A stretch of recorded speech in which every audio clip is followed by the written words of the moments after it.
Hi. Hi. So, my name is Spade, and it's nice to meet you. Nice to meet you. Yeah, I've seen you on YouTube, and I'm like, good guy. Huge views. Yeah, so I just kind of wanted to, talk about this whole Smogon situation surrounding all the controversy and you. And I was kind of thinking, like, could we do kind of like an interview kind of thing? I am down with that. All right, because you have really interesting opinions about the whole competitive scene and Smogon, and I thought I would like to record this thing, and if it goes well, if you're fine with this, maybe I could upload this and like so, because I think a lot of people would be interested in hearing your opinions, and I have some questions for you that I would like you to answer, and a lot of people have also questions for you, like surrounding the whole controversy and thing. So I thought, we could get this thing like solved. That's Maybe. pretty awesome because I've been looking for some kind of like friend or someone that's like at least a neutral party that can really feel like helping me out or at least trying to settle things. And you seem like the one of the better people to do it. Yeah, like I was thinking I could just call you with names, but I thought I would just call you up and see what Hmm. you're all about. Oh So, yeah, that sounds good. yeah, so I guess we could get started. And first question, what is your problem with Smogon? Um, that's kind of like a tricky question right Yeah, I there, guess but it's, yeah. yeah, Just like, it's, what's my problem? I don't really have a problem with Smogon. I just kind of have like really issues with the decisions that they make and the ideas that are behind the decisions. Because I've been battling competitively for 7 years now, like near the end of third generation, and I've lost tons of battles. I've won tons of battles, and in the end, I just feel it's not necessary to try to have to put limits on the game. If you're if you're going to lose, just lose. If someone else is bringing something more strong, just accept it because I really try to play on under a very chill manner. There's every Pokemon has a counter, but you can't counter every Pokemon. I've always seen the game like rock paper scissors, so that I don't feel like there's a point of trying to enforce things like that. yeah, it's true. Like Pokemon is in the end a really luck-based game, and in a sense, Smogon is trying to take the luck factor out of it and make it Hmm. as competitive as they can. But so you played 7 years competitively, Hmm. and well, I guess one big issue that a lot of people have with you is that they see you more as a VGC player. What do you think yourself? Are you more of a VGC or singles player? I play both pretty equally because back in fourth generation, I feel Smogon was actually I wouldn't say needed, but it was more necessary because the game didn't have a lot of balance to it. So I did play under Smogon. I was a part of their system for quite some time, but I just didn't like it the whole time. I just felt like I had to be there because it was the only competitive place, or I just battled my friends nonstop. And since I had the competitive edge against them, I'd always beat them.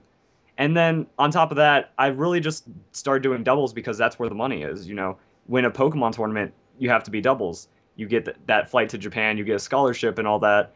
And then with singles, since a lot of people still prefer singles, I've made a lot of singles teams. I have a lot of singles strategies. I just feel there's a lot of misconceptions. Like I'm only a doubles VGC player that has no Smogon experience when really I've dabbled in Smogon. I understand the system, and I've also played and I somewhat main singles. Not as good as singles right now in sixth gen, but I used to be really good in fourth and fifth. Won a lot of singles tournament as well. Yeah, because what I think the problem kind of is that a lot of people see you as a VGC player who tries to imply the VGC rules to singles metagame. But singles and doubles are a completely different thing. I think you know that. Hmm. Yeah, but still somehow when you talk about it in your videos, somehow you just come off like that, and you think doubles and singles are the same thing. And I think that is one issue that a lot of people have with you. That is definitely an issue, and I have not had any chance to really say this. To be like, look, I play singles, I know Smogon, and no matter how many times I tell it to other people, they have already come in with their mindset kind of against me. So they Hmm. really don't listen to that. They've also, because of Joey Pokeaim's video, he called out like that I'm a VGC player, that I only do doubles, that I have less competitive experience than him, like all these false things have keep trickling down, and it's kind of really messed me up. And then on your behalf, you have called a lot of people out too. And Hmm. so, do you think that's the right thing you did by calling out all those people? Like, what I Um, what I think Okay. is that people are wrong calling you like retarded and a troll and cancer and all these things. That's stupid. That's childish. But then I think you are wrong in calling out those people because that will just stir up the pot. So what do you Most think? definitely. Yeah. I'm not going to be like, "Oh, I'm not going to play that hypocritical side. I'm not going to be like, "Oh, well, they called me bad names first, so I can say what they said back." No, not that at all. I just wanted to kind of instead of stirring up the pot, creating more drama, creating another hate video, I just kind of wanted to leave my video on the note of like, look, this is what the community has done to me. I just don't want any more involvement with this. You can keep attacking me. I'm just not going to respond because this is what happened. Here's some facts of what's going on. I don't want to have a part of this. So that was my way of handling it. I just decided, if I do something like this, it'll kind of be like I can end it personally on a good note, and people can take it how they want to because it's out there. Yeah. Yeah. But recently you posted that Smogon rant, which was titled "Really Smogon, this is the community, this is Smogon." But in the end, it was just about 10 individual people. I think you shouldn't flame the entire community like that and compare all the people on Smogon like that when in the end, you just called out like 10 people who were Mhm. against you. There were many, many more people against me. I was just trying to show like the higher up YouTubers that I had respect for at some point, or at least people that should be able to. They have several thousand subscribers. They have a lot of viewers. They should be a little more respectful about what they say to someone else for their opinion. Now, also, I understand. I know that my title is harsh, but this is also going after 4 days of nonstop comments like that, and the people that I've gotten much worse than that. I've gotten death threats over Wow. this. So, I mean, that's why I'm going to handle this a little harshly because, people are being serious against me. I want to be serious back to be like, guys, you just can't get away with doing this. Let me show you a little of what you're about, but come on, this is ridiculous. Yeah, but in the end, I say you shouldn't associate Smogon with those people. 'Cause certainly they are players who play by Smogon, but Smogon is this internet community. It's a website. They have their own metagame, and you're associating this big entity with all this crap, basically. Yeah. Well, in my video, I do mention whenever I say Smogon, I mean the Smogon community, just for the sake of like not having to say Smogon community every time. But also, generally, like it is one of the more harsh environments if you're trying to either get into competitive or if you're trying to just play against, like not against him, but if you're not playing by their rules, it does come off as a very harsh community. And this isn't just my opinion. I have people inboxing me every day, like, yeah, I totally felt the same way.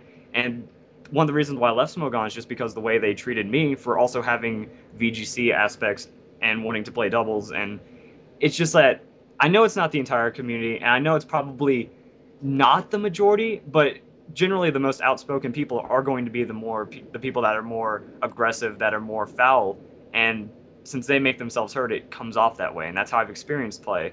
As I've mentioned my videos in the past, I've had my tournament wins trying to get stripped from me. I've had tournaments overrun and like overthrown by pretty much Smogon players that will disagree to play by anything but their rules.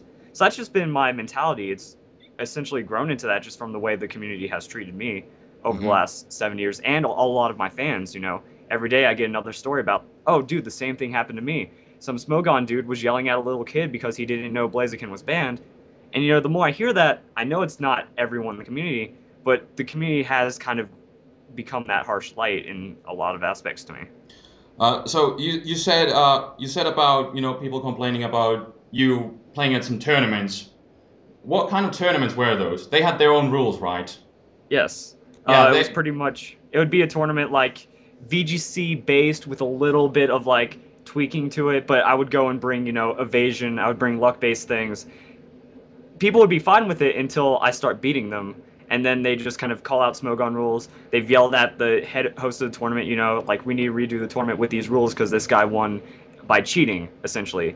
Trying to warp the mind of the tournament host to convince them that I had done something wrong. When really I'm still applying to the official rule set. Yeah, which didn't have evasion clause. Yes. Yeah, but at the end, you still know you were kind of a dick for using that, but it was legit. So what's the problem? Hmm. Yeah, Because yeah, Well, I don't feel like I was a dick for using that because you under know VGC you it's kind were of a dick when you use minimize and double team. You know it's the biggest dick move in the game you I could I I do. don't I honestly don't feel that minimize and double team are But dick you still moves in the because end you know you won because of luck. You got really lucky. You got off that first minimize, then you got another one, and it was impossible to hit you. That's why you I know. would I would say it was more superior strategy in a way. I know that you guys are not like happy with evasion and super luck being based like that as a strategy, but I feel it was necessary for the way the tournament was hosted.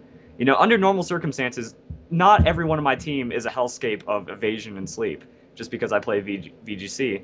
I just saw the way the format was, and that it's probably one of the better ways you can do an evasion strategy because there is a lot of risk involved. I Mhm. feel because if you get hit on that first or second evasion, your strategy is essentially falling apart, and really the odds aren't in your favor. So I was really trying to balance that out with a mix of tankiness, with a mix of unpredictability, and just trying to find out how to play it normally. Because Drifblim isn't a strong Pokemon, but since it has minimized stockpile and baton pass, I could have put that into a different Pokemon, and I feel that's where the creative edge outweighs the dickishness I was pulling. Well, how do you feel about Smogon's evasion clause?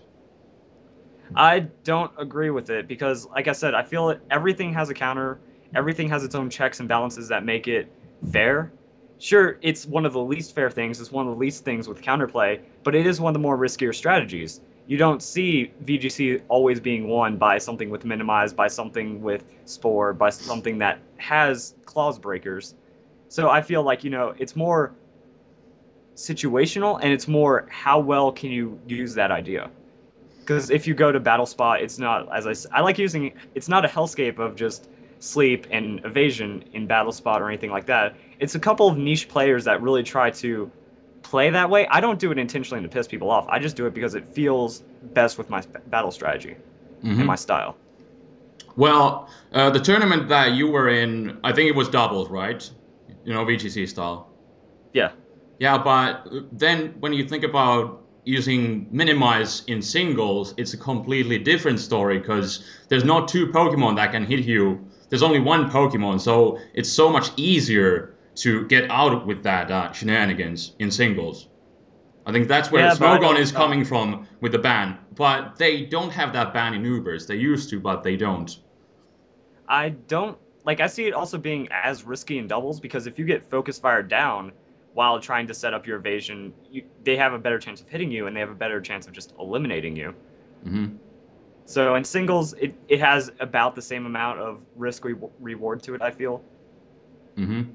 But still, in my opinion, in the end, it's a luck-based strategy, which is just really, in the end, uncompetitive. That's where Smogon is coming from with their ban. Hmm.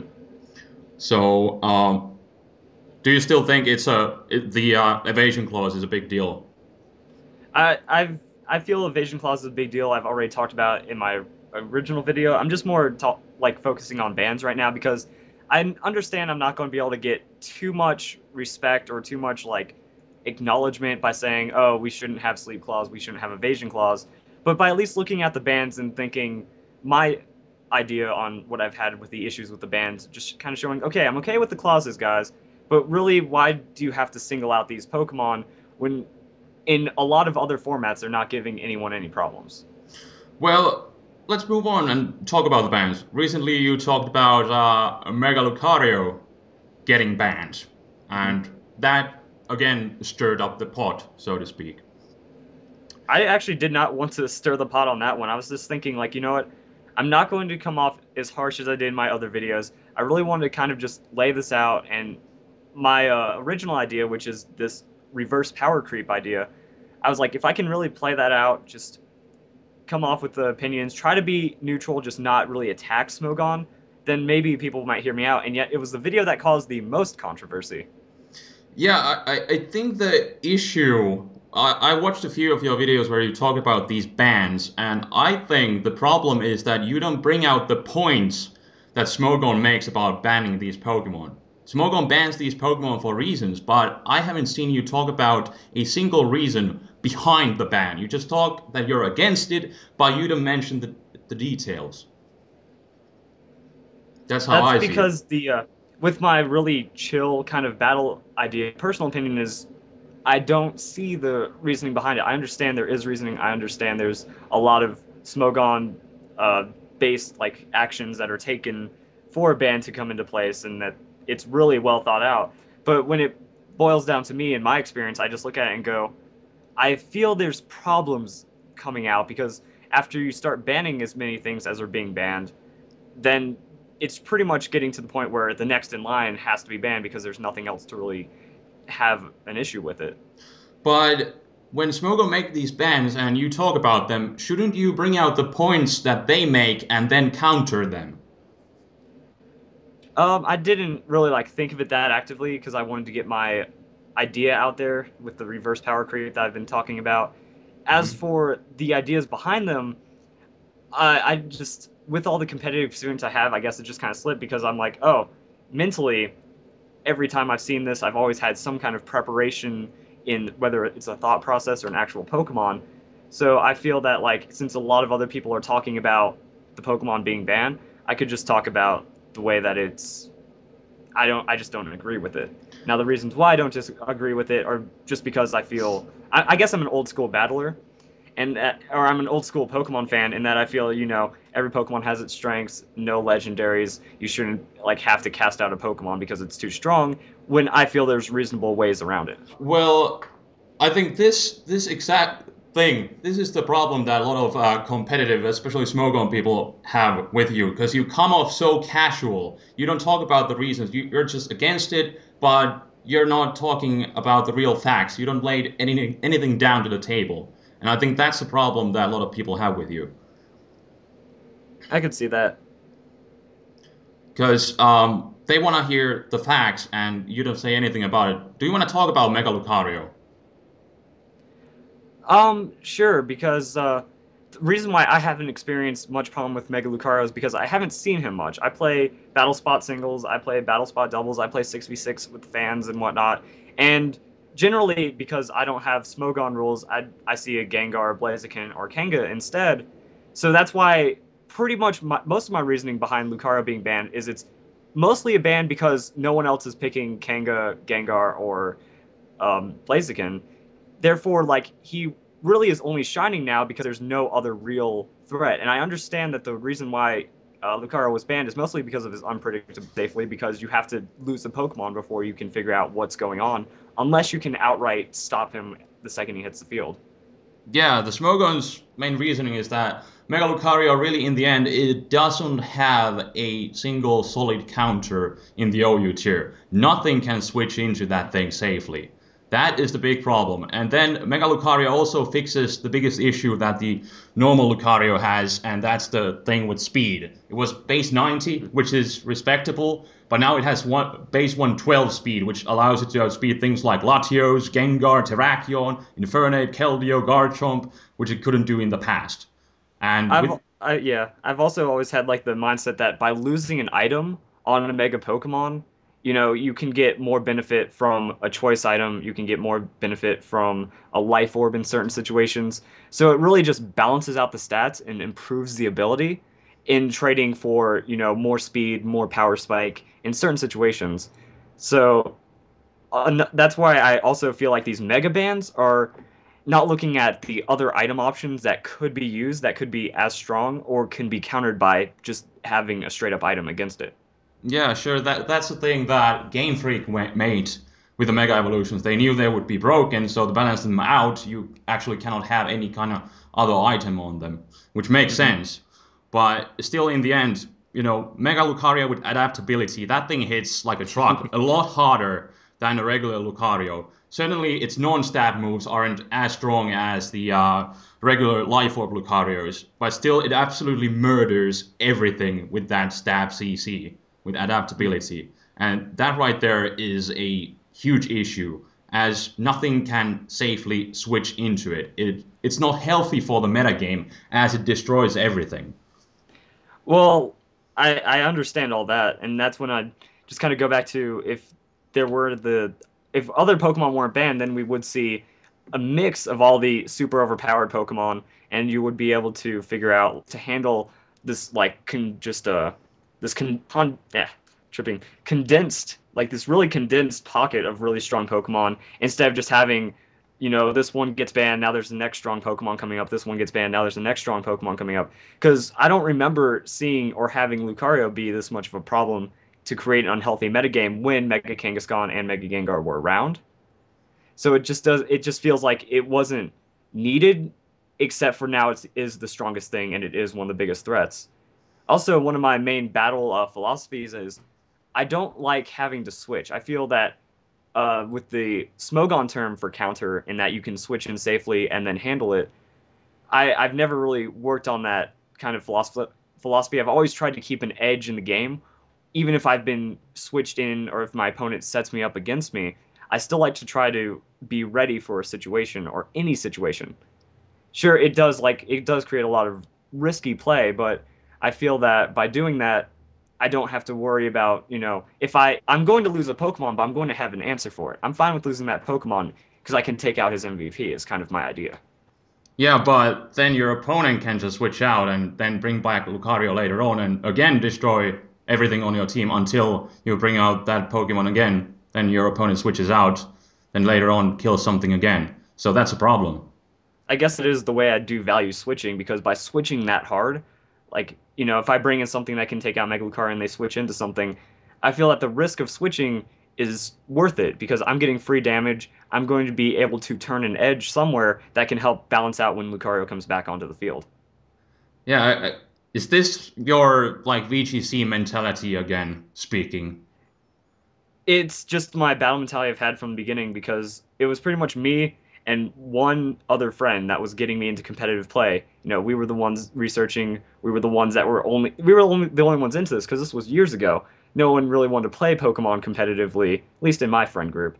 So we just always had to be on top of each other's game, and we eventually just kind of came to this really relaxed kind of state of battling of we can't handle everything. We're going to lose games. We're going to be in negative situations.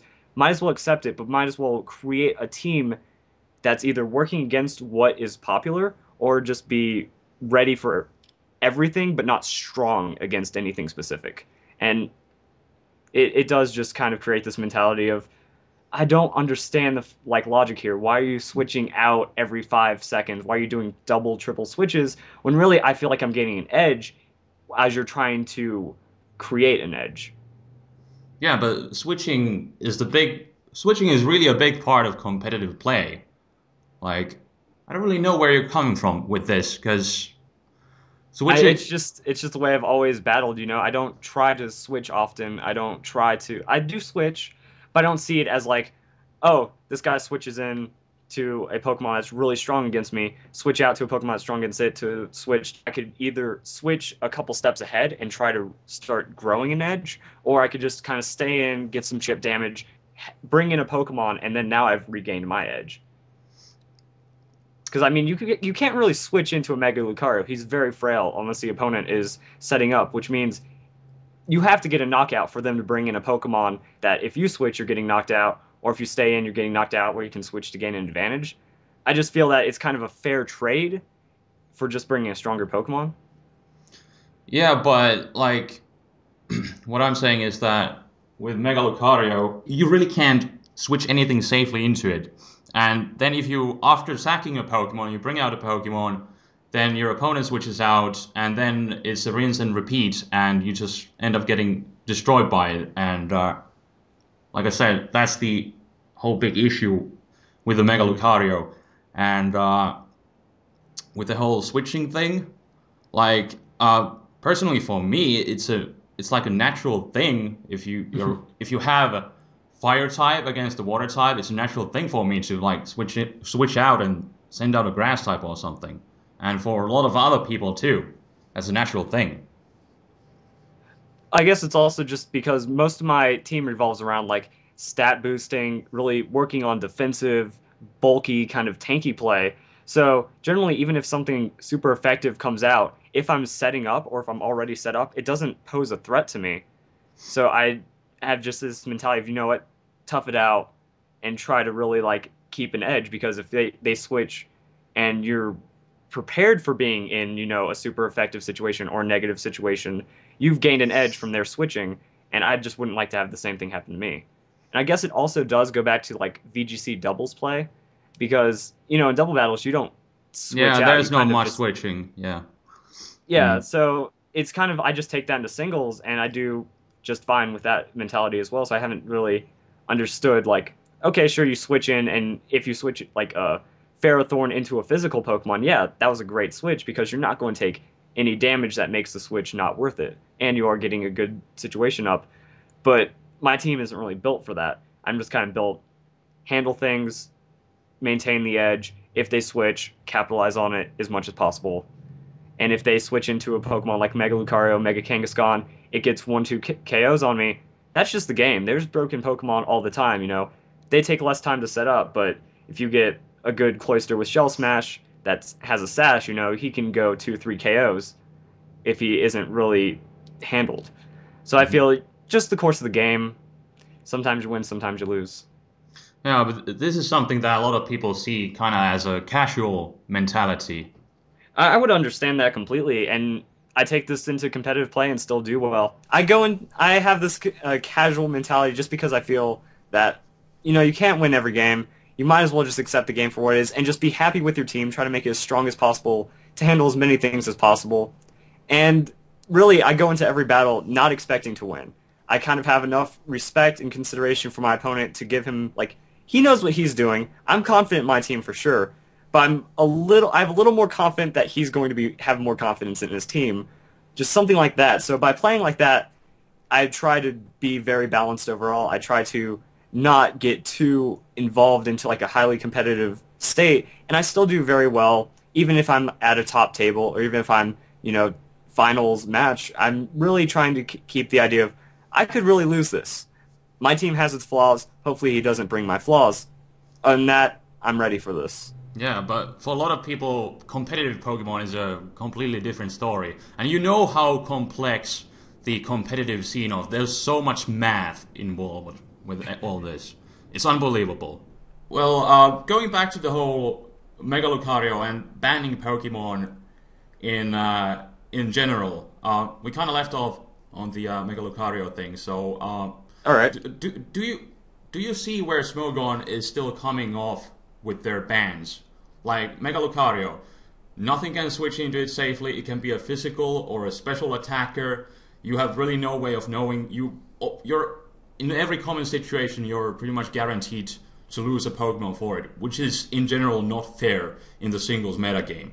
And it has no true counters. And even checking Mega Lucario is trouble because it has like 3 powerful priorities with Bullet Punch, Extreme Speed. On the special side, you got Vacuum Wave, and especially with the physical sets, which I feel are more threatening. When you try to counter a physical set, like it all depends on the specific move that the Mega Lucario might be carrying. Like you send out your Gliscor, you think you're fine, but then it has Ice Punch. You send out your Aegislash, you think you're fine, it may have Crunch. You never know.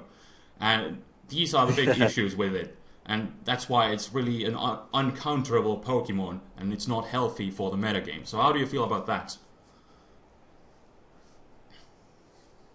I do agree with the reasoning. Like, I can understand where they got the idea. I just disagree with the ban process that's coming with all the megas, because you didn't see just going off of like you didn't see as many mega Pokemon, or I mean, you didn't see as many Mega Lucario when you had the other megas.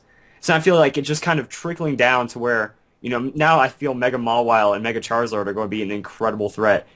Sure, they are a lot more counterable than Lucario, but they are going to be like the next big picks. I feel so I could feel problems for them. And Yeah. then with handling Mega Lucario, it's just kind of you really need a sash or you need like some kind of choice banded bulky Pokemon, because everyone's running Garchomp. That's why I feel Mega Lucario wasn't really as much of a threat, because unless it has Ice Punch to handle the Garchomp, Yeah, it's and going to well, be. Garchomp can't even switch into a close combat. I'm pretty sure it gets like 2 KO'd. Probably does like 90% if Garchomp tries to switch into it. So again, and besides that, Garchomp will get outsped by Mega Lucario since it's faster. That's another problem, fixing the speed issue that the original one had. 112. Garchomp is 102. Hmm. I've So always had a Focus Sash Garchomp to counter out any other kind of Garchomps. So I could see, like, lose my Pokemon to Lucario, bring in Garchomp. If the opponent is overconfident, he's going to, like, think, you know what, I can close combat him, maybe get a KO on, like, a high-end damage, or I can, close combat, do something, and then, like, try to go for KO. So, or even if he has an Ice Punch, he's anticipating a full Garchomp, Focus Sash, now I can turn around my Earthquake.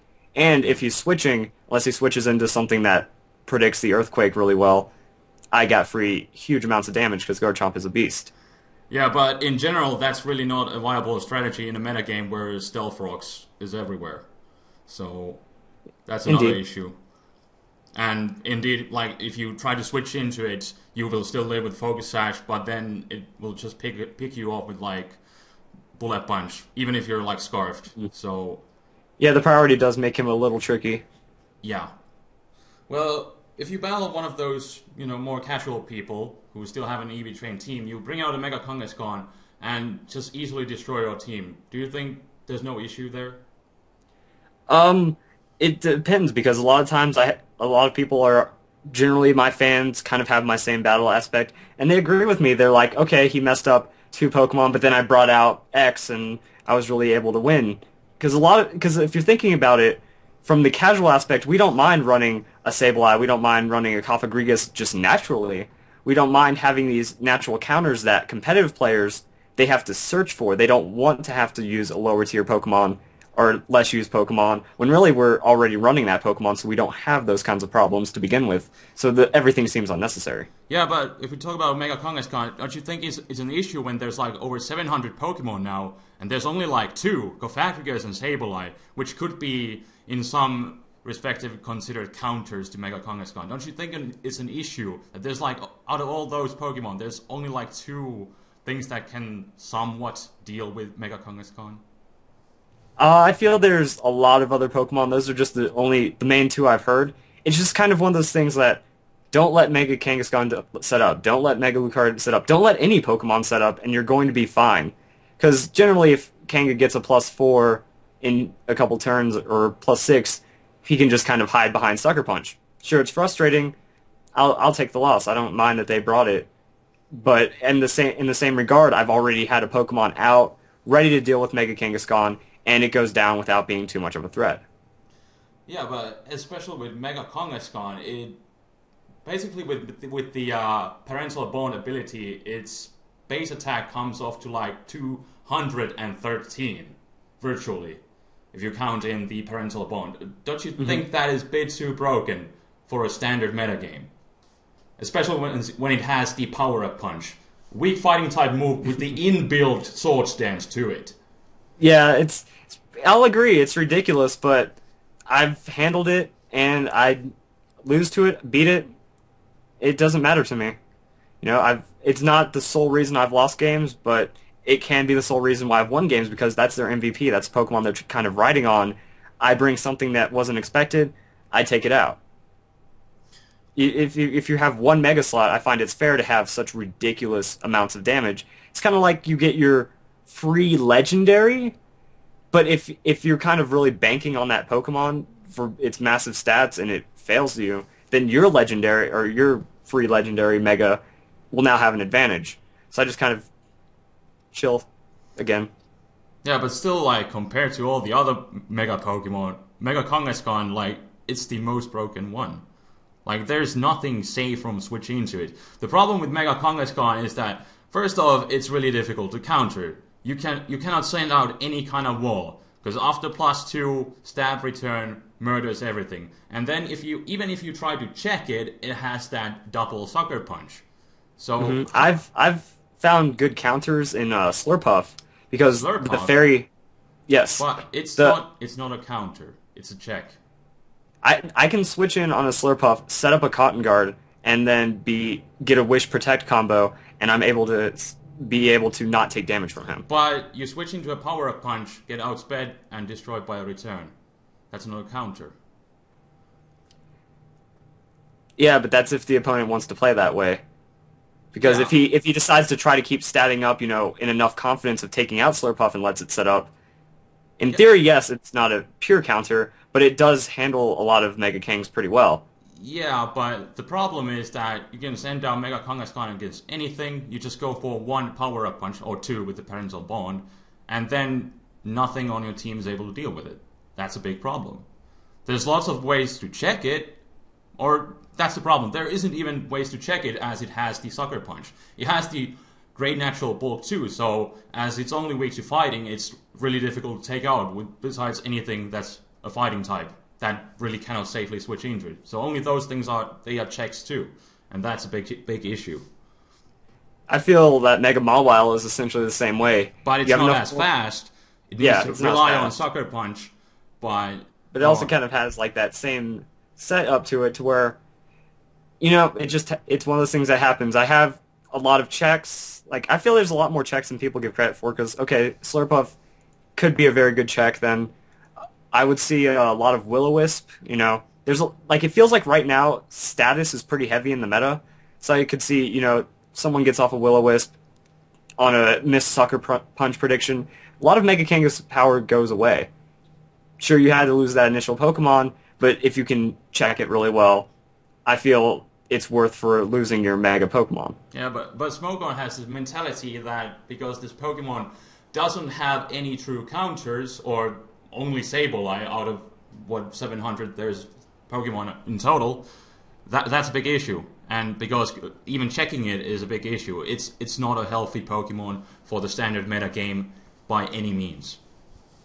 I completely understand, like, all the things about the healthy metagame, all the things about how it's really hard to handle, but at the end of the day, when I call for a Smogon ban, I want it to be a Pokemon that is truly unstoppable. Every time it hits the field, it's a guaranteed 2 KO, or at least even a guaranteed 1 KO.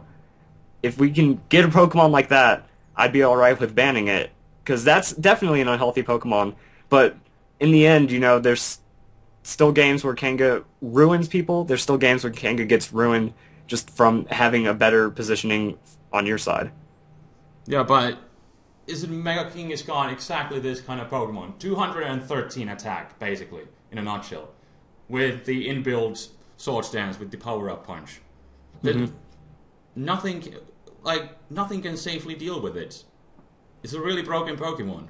And there's like things like it has basically higher attack than Deoxys attack. So how is that healthy? Yeah, it's the way things are, because I also feel like when dealing with a community that I have dealt with for a while, that my reasoning and logic would still be met pretty, like, it would be met better, but it still wouldn't be as received or as respected unless, you know, someone else like you actually has an idea behind, like, having me explain it in a more fair way. Because if I'm just coming off as like, yo, Smogon, what you doing with this decision, and then I go and justify myself, it's still not going to have as much neutrality to it, even if I'm trying to be, this is just the way I am about it. Yeah, but I think people would respect you more if you would actually bring out those reasons and talk about actual facts instead of just, you know, rambling off some personal experiences, which are extremely vague. Indeed, but it just goes back to, I just don't feel I need to justify myself personally. I did get popular a lot faster than I expected to, so I guess it's also a bit of not being understanding of how much responsibility I need to have for it. I'll totally admit that, because, you know, I've been battling the way I've been battling for the last 7 years. Does me well a lot of times. Sometimes it completely backfires on me, and I just feel that, you know, I'm chill enough.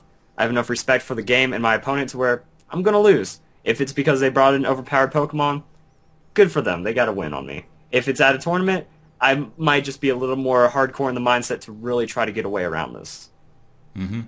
But if you have this casual mentality, and since Smogon is like, they have their own completely different mentality, can you not try to see it their way?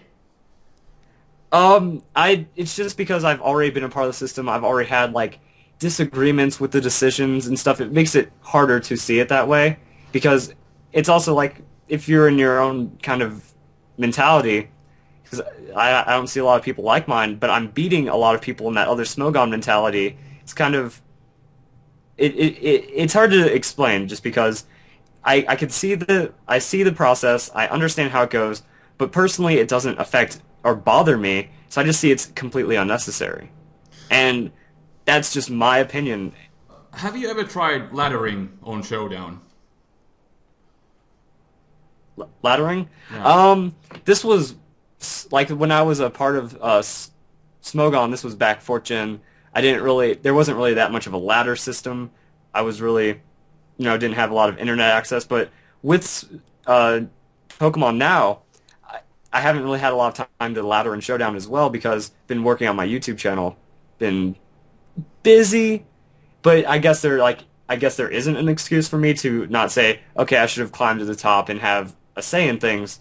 I guess it's really because I'm kind of that much in disagreement with with Smogon. I don't really have to want to run into their system to make it feel better for me.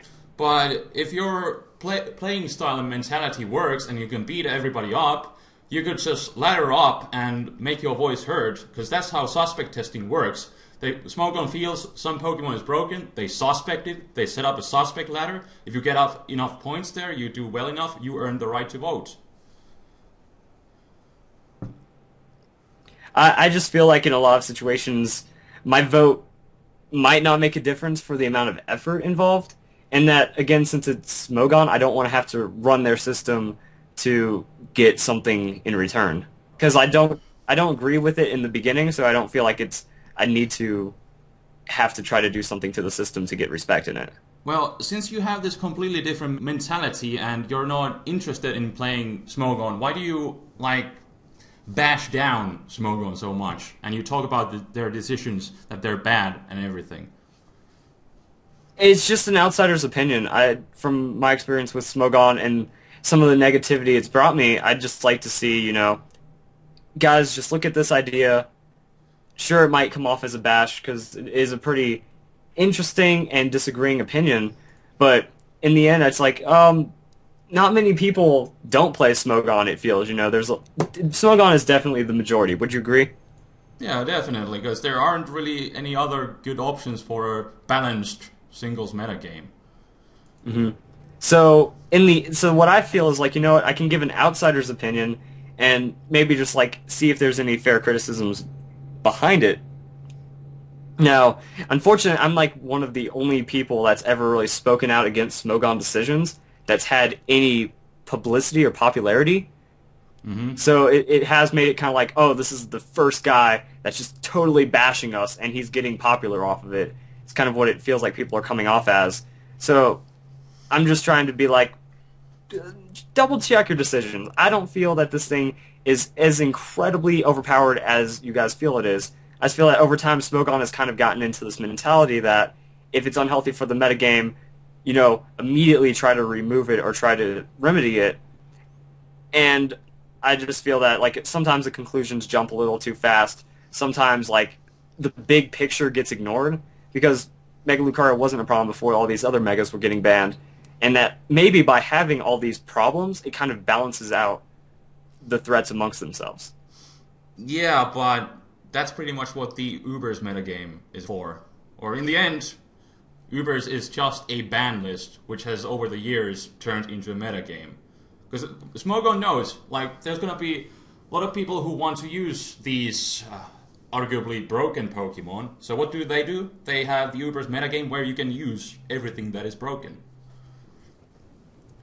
Yeah, but then in that same regard, I want to play VGC. So in the Ubers metagame, sure it has VGC, but it's VGC plus legendaries, and then it's not. Then it feels like it's way too much chaos if you're having in the Ubers battling with legendaries, all these Pokemon that are broken in OU that are on a legendary level. I just feel with that much involved, it's kind of too hectic for me to want to enjoy. And again, it's not VGC. I'm trying to just play by, Pokemon says this. I'm old school. I'm a kid at heart. I'm going to be this must be the way it goes. I don't have problems here. I don't see why other people are really so fussy about it. Mm-hmm. But, I'm still saying you should try to look things from the Smogon's perspective, especially when you are questioning their decisions. Because you never talk about the decisions or the reasons behind those bans. And I think that's what you should do. Explain to people why this Pokemon is banned, why I disagree with this, and not just go all casual. I don't know what to say to that, honestly, because it's one of those things that, as I've been saying, it's hard to really point this out. You know, my fan base is kind of that VGC. It's just kind of, hey guys, I don't agree with this. It's kind of too much of a weird decision for me that I haven't had problems with. Have you guys had problems with it? Generally, the response is no. So it's kind of like, overall, it feels like it's a poor decision. Sure, I should do a lot more to be like, why is it a poor decision? What was their reasoning behind it? But again, a lot of people also understand this already. They know the decision-making process. They know all this. So I just feel, you know, throw out a quick 2 cents on the metagame in its, like, the metagame result of this instead of the parts leading up to this Pokemon. Because a lot of my analysis and discussion is kind of like, what does this mean for the state of the game, not how did they come to this conclusion?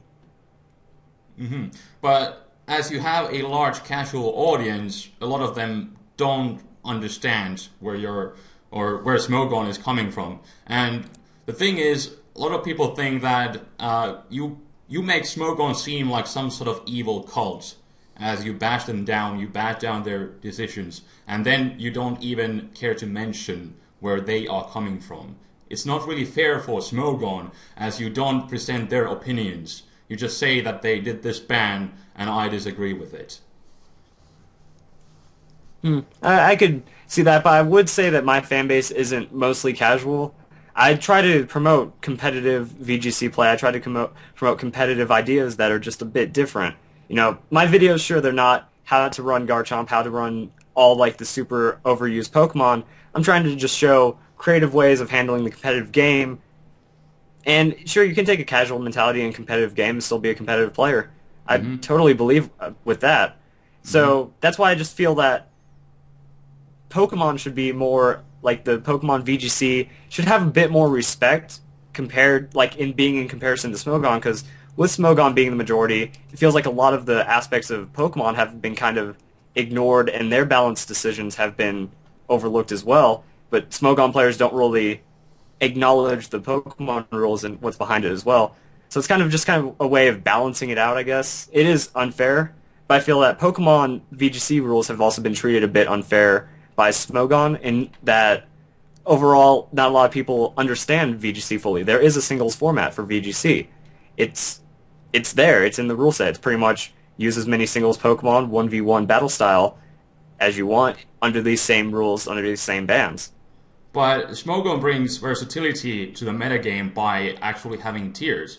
If there's VGC singles, they have their own ban list of some legendary Pokemon that they have completely made out of their ass, as it includes like some legendary Pokemon like Victini and Celebi, which are by no means broken. They just ban a bunch of legendary Pokemon because they are legendary and because Nintendo doesn't care because they have other better things to do. So Smogon actually creates tiers by usage. I wouldn't say it's because... Go on. I wouldn't say it's just because they don't have other things better to do. I'd say kid mentality at heart, you know, it's like, yeah, legendaries. You know, they're these very mystical, overpowered Pokemon that, you know, you only get one of in the world kind of idea. So I feel like I could see their decision making. Sure, it's not the strongest Pokemon, but you kind of get into the thing that Smogon's done where it's like ban only the strong legendaries, and then it kind of does create some confusion for the overall fan base. What Smogon does is they ban Pokemon judging by how good the Pokemon is, not by some random status that it has in the in-game. That's a common misconception by casual fans. When they play by the rules that we're banning legendary Pokemon because they're legendary. What does that mean in the end? It means absolutely nothing. Yeah, I totally understand that. Just the way that, I just feel that Pokemon, with the way that they've done it, you know, it wouldn't make sense in an overall just battle perspective. It's like, okay, legendaries are banned, but why is Celebi allowed? Why would, well, I think, didn't Speed Deoxys just get banned? But before, it's like, why is only this form of Deoxys allowed? So I think it just makes a better ease for players, because you don't have to be competitive, or you don't have to play Smogon to be competitive, I feel. If you're playing competitively, never heard of Smogon, you've still understood IVs, you've still understood just the way that the game works, and you can place really well in VGC play without understanding how Smogon works, it just makes a lot more sense, the way Pokemon has set it up. Yeah, but doesn't that VGC style kill the versatility? Because there's only a number of things that are actually good and are being used. You never see things like Butterfree or Pikachu in any sort of VGC format. But in the Smogon, as they have tiers based on usage, you can play a lower tier where you can see all these Pokemon, and there will be no broken Pokemon, and you can actually use them without the fear of being absolutely murdered. I've just never carried that fear, and I've tried to find ways to keep up with the higher tier Pokemon, but I do feel that tiers kind of limit the creativity, especially when you have a majority of the Pokemon battling scene I think the following opposite these way. tiers. Because, as I said, there are a bunch of Pokemon that never get otherwise used. Do you use Butterfree or Pikachu? Like, certainly you do sometime. But I'm sure you realize that most of the time they are dead weight on a team. But tiers actually. I could understand the. I'm trying to. Okay, I can understand the way the tiers work, like that in the way the tier system works. Sure, but I feel that a lot of Pokemon are unfairly tiered just because of usage. They kind of get ignored in an OU scene, and then even in their like own tiers, even if you're battling in those tiers, they kind of don't get to shine as much because they're one of the stronger Pokemon in that tier, and if no one's really brave enough to try to change them up to bring them into a higher tier, that Pokemon can be forgotten. Yeah, but you can still use like a never used Pokemon in the overused tier. Nothing stops you. I know that. It's just that how usage works is that people will naturally use Pokemon that are really good, and Pokemon that suck, like Butterfree for example, will never be used. And it's only natural. And I feel usage is the only natural way to really create tiers. Because otherwise it will be based off someone's personal opinion, which is not fair because it's someone's opinion. And by usage, it's just a natural way. I feel that usage is a bit more like democratic indeed, because it is the opinion of many, but that does get a good feel for what it is. But in the end, it still feels like the majority of some people can be wrong in the way that Pokemon are used, because a lot of Pokemon I've used that are in lower tiers completely stomp OU, and I know that's completely accepted. It's more or less like look forward to that, the tiers can be dynamic, the tiers can change, but I just feel that overall when you're taking into a serious competitive mindset like Smogon has created for a lot of the people in it, it doesn't make it as... trying to really figure out how to transition this to VGC. Just like the way that the tiers work, I feel that it transitions to VGC because Smogon is the majority, so that it is, with my idea that they are lacking that it is making it less a creative battle thing. Oh, I need to restart this one. Okay. So what I was saying is that the way that I feel that it does reduce creativity because you are stuck to stronger levels of Pokemon play, that those do carry over to VGC because since Smogon is a majority of VGC players are going to be Smogon players. Majority of VGC winners are Smogon players because Smogon is such a large community, which means that, they're going to be sticking to their rules and mentality, so you aren't going to see as many crazy picks. And also, it's just because a Pokemon's strong, you might run one or two strong Pokemon, which means everyone doing that will create the overall large, spectrum of used and unused. Yeah, but if you play indeed VGCs, like I said, there's only a handful of good Pokemon in there, and then there's the rest of 700 that you will never see. But in Smogon tier system, there's different tiers for different Pokemon. Some that are, the overused Pokemon that are used a lot will be on the top of the food chain, and then the ones that are, not that good will be in the lower tiers. So Smogon actually gives versatility and gives a place for these never used Pokemon. how about VGCs? Like I said, 700 Pokemon. You see like maybe 50 of them casually, and even without Smogon, especially with VGCs, people play to win. They will not use random crap because they know they will lose battles. It just depends on how much confidence the person that's bringing their team with has. I decided to go, you know what, I'm going to bring Snorlax, I'm going to bring Dunsparce, I'm going to bring Drifblim. I know Snorlax, I think, was overused, but no one ever had the stockpile that I had. So, I mean, I brought something completely unexpected that was completely just random and looked like junk and did very well. Yeah. Overall, these kind of gimmicks, they can work, but in general, people will never be using them because they're they can work. It's a niche that can work in certain situations, but overall, it's not that viable of a strategy. So in general, people will not be using them. But in the Smogon, as they have lower tiers, these gimmicks will get more use in those tiers. I just feel it's up to the players to decide, because if you look at a lot of other competitive games, they don't have anything really actively enforcing bans, actively enforcing usage, and you still see some crazy things rise to the top. Like if you're into League of Legends, not sure about the Dota scene, but I'd imagine it'd kind of be the same. Any kind of card game, it could be a random deck, it could be a random champion Card pick. games on motorcycles! I'm sorry. There we go. Go on. It could be like a random deck, it could be a random champion pick, and it could do very well or it could do very poorly just because it's not used well, because it's not the strongest, but it does have its own situations where it's used.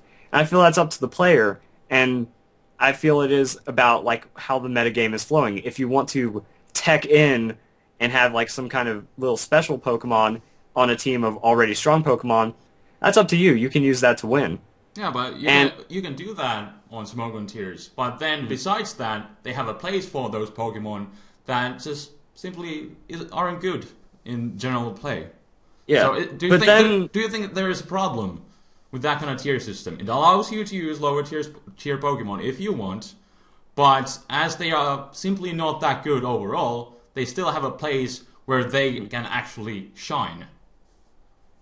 My only problem with that is regarding that as a competitive kind of system. Like I really appreciate it that a lot of Pokemon can be used that wouldn't be used. You can kind of get people to come up with something and be really fun about it. But I feel that's when it starts getting fun. That's when it starts getting casual. And then that does boil down to the rest of the tiers because of the way that the format is based. So that with like any kind of OU setting or any kind of underuse setting or Uber setting, since it's all really kind of classified through the fan base and through the usage, that you do get some kind of restrictions in the play, and that those restrictions and those breakups overall that try to direct the game do make it come off as a bit more casual, in my opinion. Yeah, because you are more of a casual fan. That's how you want to play. But can you not find a way to like respect Smogon's own tier system and respect it for what it is, respect their decisions, and still, play casually yourself? I would love to, but it just feels like Smogon affects non-Smogon players more than Smogon players think. But they don't force their rules on anyone. Just experience, though, it kind of has become like a more forceful kind of rule set. If everyone doesn't understand the rule sets and you go up against a Smogon player and you use double team, they'll forfeit right there and just kind of not be good about the battle, even though you didn't know you were doing anything wrong. Since you don't agree with Smogon rules, how would you make singles metagame balanced yourself? That's a good question. I haven't actually thought about making my own format or doing anything like that. That's why I just go by, what the big boy says. Pokemon, these are the rules. They're the official rules. I'm going to accept it as so, and I'm going to learn to play that way. Since I have been a VGC player the last 6-7 years, it's just kind of become the natural mentality of I'm ready for whatever this hectic format throws at me, and I can handle a majority of it. I'm going to lose battles? That's fine. It's Pokemon. It's rock, paper, scissors times a million. There's always going to be a rock to your scissors somewhere. Mm-hmm. So you just have to kind of carry that mentality. You have to just look for those uncertain picks. You have to go, okay, this is popular. What isn't popular that actually really works against this? What has been forgotten that also works with the rest of the metagame? Well, my friends found Torkoal. Torkoal kind of walls out most of the strong physical threats, and it's really cool to see Pokemon like that coming into play. He also has Clear Smog, so it can be a really strong threat to Pokemon that are trying to set up as well. So it's just kind of like looking around for those other Pokemon, looking into things that people haven't seen, and making those decisions for your own in the official format. Yeah, but still in the end, VGC, even though they have rules for singles, it's designed for doubles, and they just copy and pasted the rules for singles so that they would have rules for singles, yet they never even use that. And it's extremely broken and kind of stupid that there are, things like Celebi and Victini that are banned. And isn't Fione banned too? How is that thing broken? It's legendary and they didn't care because it's kind of like legendary, so it needed to go. They really put no thought process into it because they know how complicated Pokemon is, and they know like every year they're designing 100 new Pokemon, and they know they cannot balance that out because there's just way too many Pokemon around. They can't do that. They don't have the time for it. They don't have the mentality, the resources to do that. That's one of the reasons why Smogon was created. There was no balance for singles. There was only like VGC rules, which made no sense. I would even say there wasn't that much balance for doubles. But I feel Pokemon has balanced the singles game quite a bit because they do understand that where the game stands. A lot of people prefer to play singles over their doubles format, and that the game does work in all aspects under their format. Sure, you're going to run into some broken things, but that's when it just goes back to the creativity. Or you have three options in every metagame. You run the popular stuff, you create the anti-meta to try to tweak the meta. If the anti-meta becomes strong enough, it affects the direct meta, which means that there's a little dynamicness in that. It's up to the players to decide. I think Gastrodon is a perfect example of that last generation. When permanent rain became a thing, so Gastro kind of became the anti-rain Pokemon.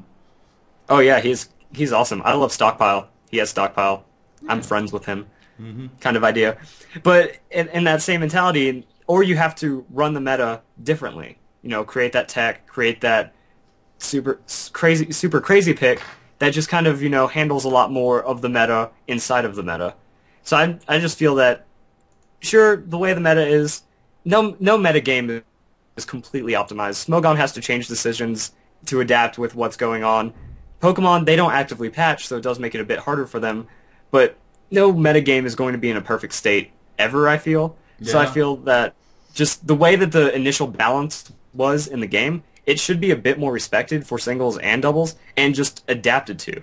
That's kind of my mentality, and I feel that with Smogon really trying to make all these decisions that I don't agree with, it kind of just goes against that philosophy pretty hard, and I just feel that, Smogon wasn't the majority, be a lot more of a change, but now Smogon's majority, and it feels like, there's a rift between straight VGC players, straight Smogon players, and with Smogon players being majority, it does get harder to find battles, it does get harder to get agreement at tournaments.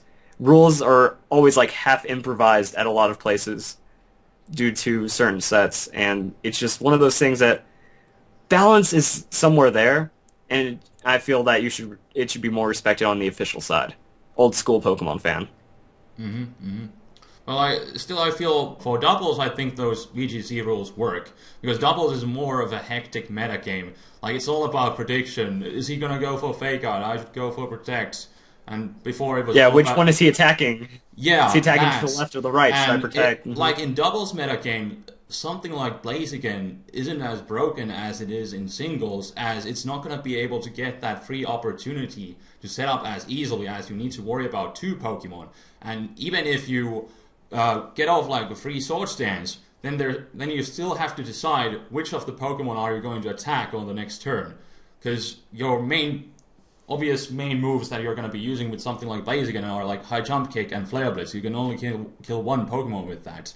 So it's a lot more difficult to use, and how I feel in doubles, something like Blaziken isn't as broken at all. But in singles, where you only need to worry about 2 Pokemon, as you can just protect to get your speed up, and you can easily sword stance, as you can find so many free opportunities, and then as the firefighting coverage of High Jump Kick Flare Blitz destroys everything, it's a lot more broken Pokemon in singles than it is in doubles.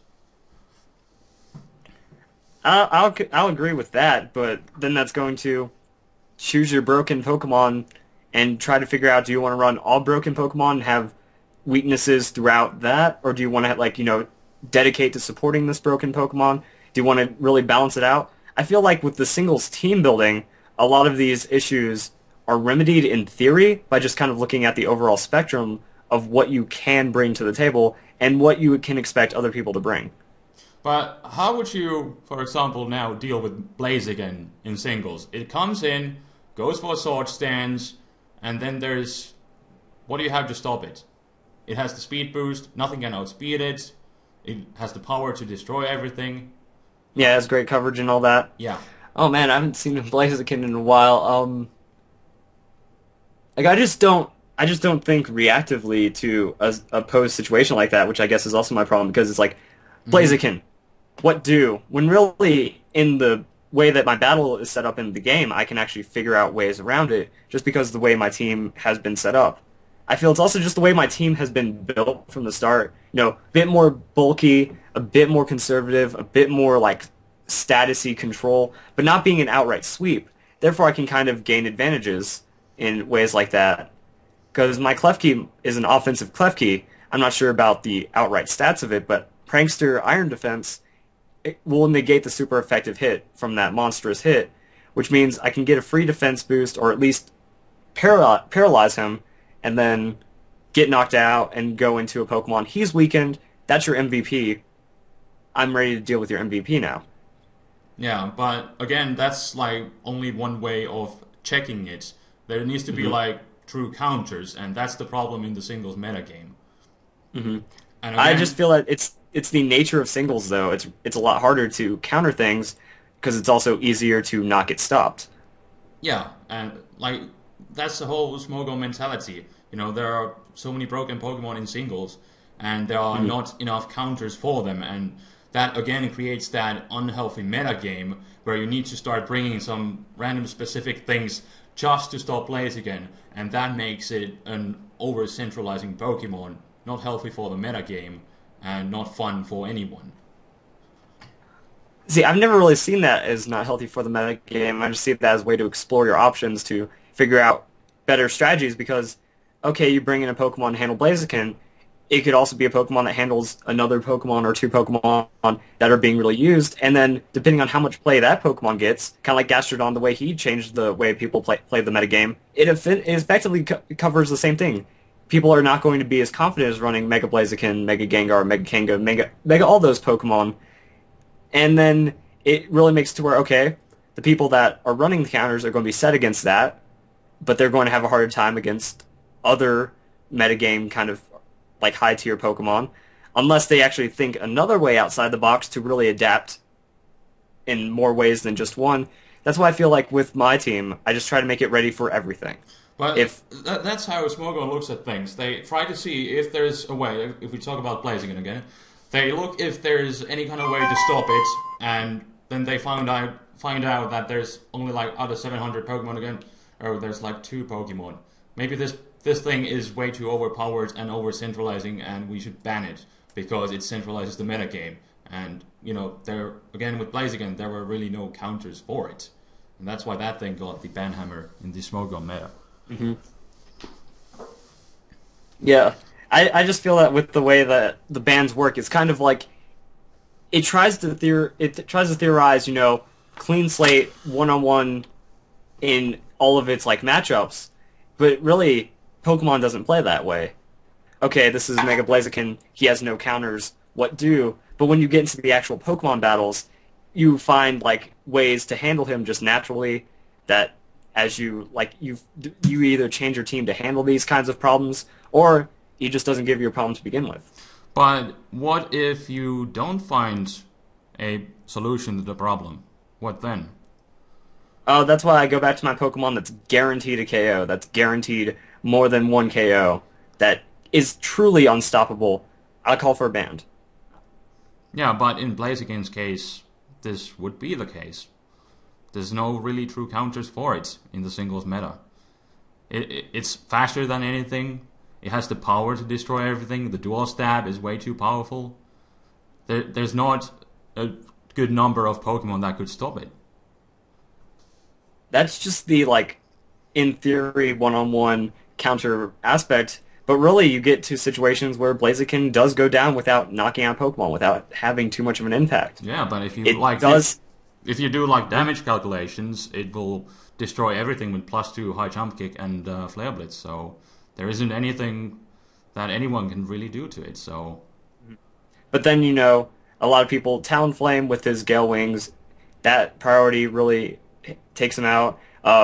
But still, in the end, something like Talonflame is only a check. It cannot really switch safely into something like high jump kick. Not to mention, even though it's not common, Blaziken could still have Stone Edge to one-shot it. And again, Stealth Rocks always hurt Talonflame, so not a counter, but a check. Another weird thing that I feel is that when you're going with like the one-on-one situation, and also have Stealth Rocks being applied to the whole calculation there, it just kind of feels like you're trying to set up the situation that is best for the Pokemon to be proven that it's too strong.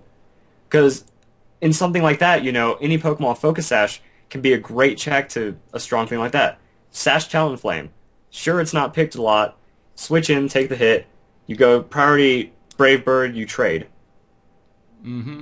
But still, in the end, it's just never a reliable way of having Talonflame or anything with Focus Sash, because Stealth Rock is just too good of a move. Everybody uses it in singles. But then, in my defense of saying that, in the time that they're setting up Stealth Rock, you could be preparing for their MVP that puts you on an edge, because, Pokemon that uses Stealth Rock is either leaving themselves open, so that's a free trade just so that your MVP gets stronger, unless that's a Focus Sash Stealth Rocker like Mamoswine or something. But overall, there's always a trade-off to some form of setup. Now, in that time, you're using Stealth Rocks. I'm getting a stockpile. Stealth Rock, stockpile, Stealth Rock, or not Stealth Rock, but some form of move. You're either going to switch out to try to take out this now getting bulky threat, or I'll be able to get a free setup, and now I'm completely ready for Mega Blaziken, or any Blaziken, and then any Mega Pokemon. Because now you can't check me. Or you can't counter me. You have to try to check me. Yeah, but that's it works exactly the other way around too. Your opponent brings out Blaziken, he just goes for Swords Dance, then you can't do anything to him. So sure, what you were saying certainly is a way to check it, but when we are talking about something that could counter it, it's not that easy. I just feel that basing off of counters with my playstyle and mindset isn't the right way to go. Guy brings out overpowered Pokemon. If you're not ready, you're going to lose your Pokemon, or you're going to try to gain as much control back as possible. That's just because I'll just make the defense. Your team wasn't optimized for that. You're going to lose to this Pokemon, and then again, now we're getting back to the same thing as Mega Lucario. You come in to check it. They either switch out, which means they lost their turn of setup, or they stay in and get destroyed. And if they don't switch out properly, they're taking a lot of unnecessary damage that gains your edge back in favor. What do you feel about something like Fion banned in the VGCs? Do you think if it wasn't banned, everybody would win games with it? I think something like that is more availability in a way, because a lot of the weaker Pokemon, the mythical Pokemon, are events. So, I mean, if you missed out on that event and you don't have a way of getting that Pokemon, you just don't have a way to use it. So I think it's also, those bans could be for lore and as well as availability, because, those Pokemon aren't really heavily distributed. If you technically don't get a Manaphy, you don't have a chance to get a Fion, even though it is useless. Yeah, so I think when we talk about from the competitive aspect, how do you justify Fion being banned? Heart swap too strong? I don't know. Yeah, so you can probably realize that Nintendo doesn't have time to actually think about these things. They just, ban the things that are easy to ban, like legendaries. because they have the Nintendo themselves has the casual mindset. It's a legendary, must be banned. True. But in the end, though, their format, even in singles, isn't the most chaotic, destructive thing. It's kind of like it's manageable. You can win doing what you want, and Pokemon do pose problems, but Pokemon pose problems in all forms of play. Yeah, If you but let anything, again, the VGC, even the singles format, it's based off doubles, and that's the big problem with it. Doubles does not equal singles. I know that. Yeah, but that's why I feel like Smogon has the Uber tier. That's a place with no restrictions whatsoever, and you can do all these things. Like Smogon knows that there are people who want to do whatever they want. That's why they have the Uber's environment, which has really grown into its own metagame, as it started only as a ban list. Yeah, it has become its own metagame, which is kind of fascinating from that. But at the same time, I want to be able to run these strategies and not have to run them against legendaries. But as we went through, the status of a Mhm. legendary means absolutely nothing. It's just kind of there's a larger pool of more overpowered Pokemon to pull from, so it could be a bit more troublesome. Yeah, I guess. And that's the casual mentality again, I guess. Casual competitive. Casual competitive, that's what you're calling it. Okay. I feel like it's kind of the best way to do it because it's viewed as a casual mentality by taking the competitive play. I But definitely have competitive where aspects where with where it. do you So draw the line of something being broken? If Mega Kangaskhan is not broken with 213 attack virtually, having two attacks in one turn, power up punch, infield sword stance, if that thing is not broken, but then something like Zekrom, then Zekrom is broken. Where do you draw the line of something that's broken then? wow, that's actually the first time someone's asked me that, and that's probably the best question that could ever be posed against me. Nice. Nice indeed. Like I can respect that one because it's one of those things like personal preference, and I keep using this as my defense, but Pokemon fan, you grow up playing all the games, you go, I don't want to go against legendaries. They do have the larger stats. Mega Kangaskhan, he loses the item, so it's kind of a fair trade, but overall there is a lot of legendary based power there. The line, it's just lore, I guess at this point. God of Pokemon, ruler of the sea, can warp anything into its will kind of idea. In theory, it's like that just feels like it has the unfair advantage. I don't want to have the mentality to go against that thing. When really, if a Pokemon gains power to that stance, it doesn't have that threatening aspect behind it, so it feels a lot more handleable. And again, the pool isn't there. You can't have six Megas on the team, whereas going against six Legendaries is a lot more frustrating. So I feel that without Legendaries, it does let you play those Pokemon that are going to be in less in power and they are going to be more manageable and it's not going to suck. But if you bring out something like Arceus to standard metagame, that will destroy everything on its own. It doesn't need to be six legendary Pokemon. hmm But I mean, imagine now Arceus and then Mega Kangaskhan and then uh, Zekrom, all the other like just ridiculous Pokemon that just have such stat bulk and such really good coverage. That would get really competitive, and then that's what centralizes the meta. By leaving the legendaries out, it at least makes you feel like you can do something against whatever's strong. I feel. But still, in the end, Ubers is an environment where you can use anything you want. It's just I guess, a common misconception by many casual fans that you can only bring these overpowered Pokemon. But if you play without rules, people would always bring these legendary Pokemon. That's why, there is Smogon to bring you an alternative so that you will not all the time run into these overly broken Pokemon. Well, VGC does the same thing. Like they Yeah, have but, their own they have alternative. their Fionis again. So I don't really respect that at all. That's my And mentality. also, I know that you can bring anything into Ubers. That's kind of where there's like so much chaos that bringing something into Ubers that isn't Uber But that really if you brings. play without rules, that's what usually happens. You face an opponent with six Arceuses, and then that starts to piss you off, and you feel like, I wish there was some sort of restricted environment where I could play fairly with these Pokemon that I like.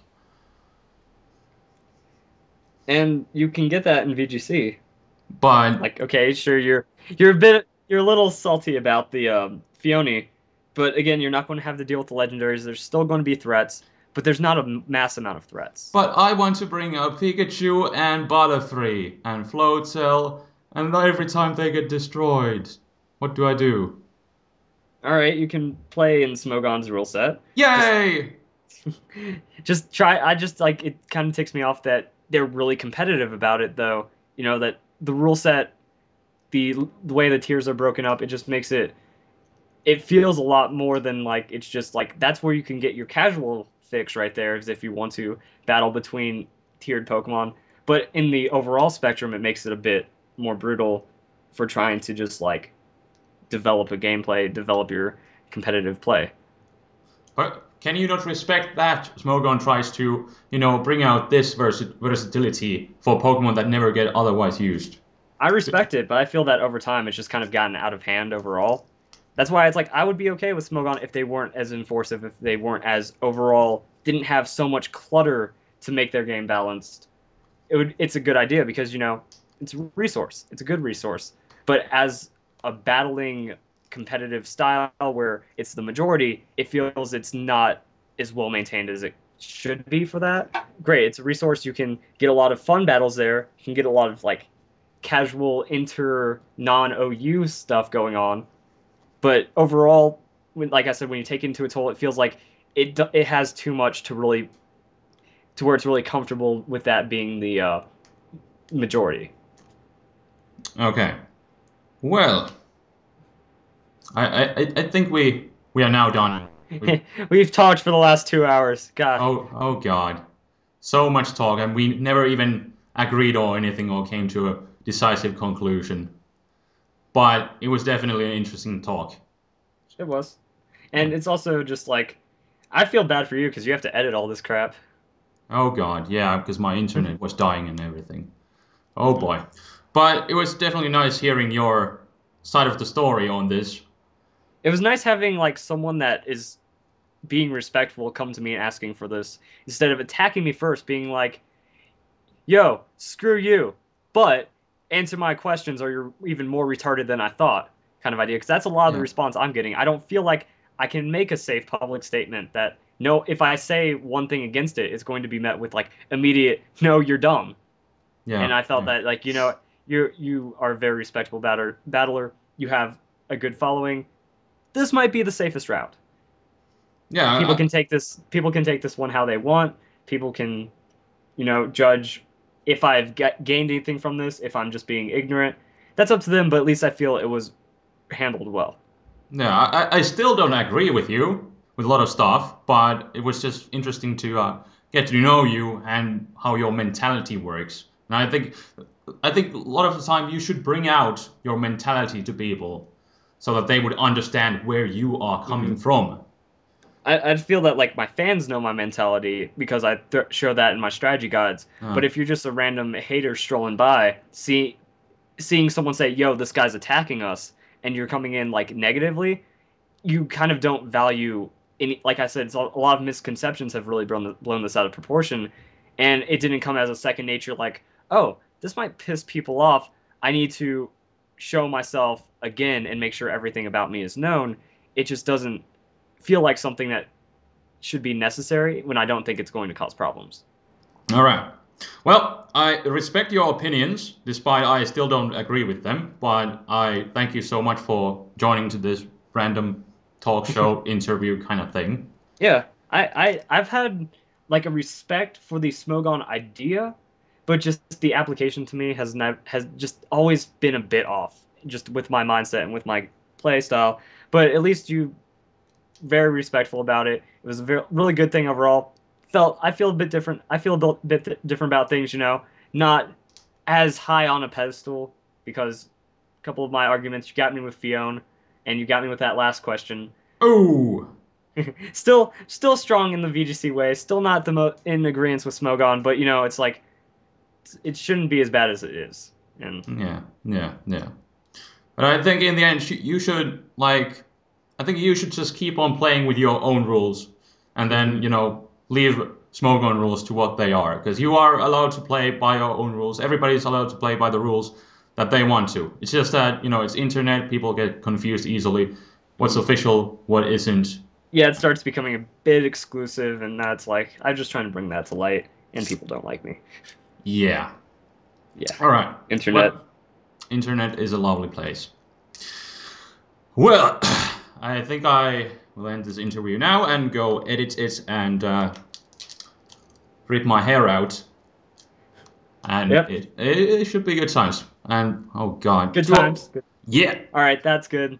yeah, Someone needs to end this call, so thanks for the opportunity and yeah. everything. Goodbye. Have a nice See day. ya. Have a nice day.